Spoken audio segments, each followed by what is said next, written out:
Sheela Gowda is an Indian painter and visual artist. She was born in Bhadravati, India in 1957. She is currently 61 years old, living and working in Bangalore. She studied painting in the Ken School of Art in Bangalore in 1979 and continued her studies at several schools, such as the MS University of Baroda, the Royal College of Art in London, and the Cité Internationale des Arts in Paris. Gowda has had many exhibitions featured in museums worldwide. She also has a major collection within the Guggenheim Museum here in the United States. Looking at her artist timeline, her early works were essentially figurative oil paintings. In the early 1990s, her visual language changed decisively and she started to make three-dimensional work. Her work became less figurative, she experimented with new materials and diversified the media she used. An example of this is the use of cow dung in an early piece she created. Gowda has used and transformed common yet symbolic materials including human hair, incense, cow dung, and red kumkum powder. These materials are associated with everyday rituals in India. She also works with building and found materials such as wood, metal, and stone. She has been given the title of a contemporary artist and is currently known for producing large-scale installation art in which she transforms everyday materials through hand-worked processes. The emphasis on process can be linked to local traditions of craft and the role of labor in making art. She is quoted having said, "Handling a material makes me understand its limitations and its potential. I therefore do not outsource the physical aspect of art making." She is very much a hands-on artist. Now let's take a look at two of her works. This first piece is an installation called Dark Room, which she created in 2006.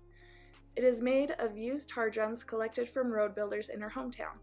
She chose these humble materials to reflect the economic deprivation members of her society live in. The drums have been arranged into a tin shack familiar to the makeshift homes of slum dwellers in Indian cities.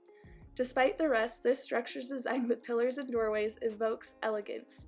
It stands 2 meters tall, and the viewer can actually enter past the tin columns and through the low doorway to get inside the work of art.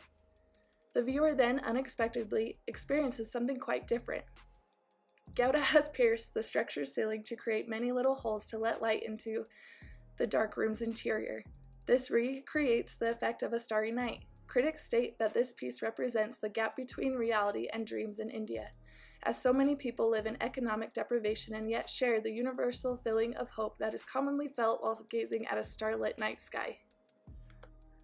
At the Tate Modern right now, Gowda has her installation called Behold. It was created in 2009. This is a room with what looks to be strands of thick black yarn around the room. Upon closer investigation, you come to find that it is made of human hair woven together. This seems to be an odd choice of materials until you hear why Gowda chose to go this route.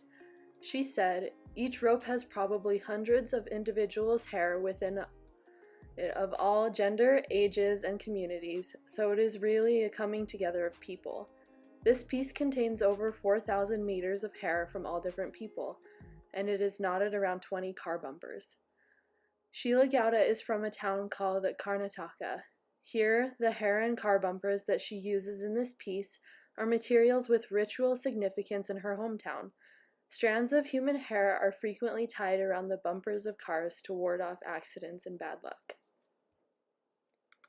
As we can see from these examples, Sheela Gowda is a dedicated artist who has a passion for her work. She likes to incorporate her culture as well as connect her work to her personal life. Thank you so much for watching our video. Please leave a comment and give it a like and share it with your friends. This is Dustin. Lindsey! Jocelyn! And we're saying peace out. Peace out. Wait, hold on, we gotta say that part together. I forgot. Okay, 1, 2, 3. Peace out.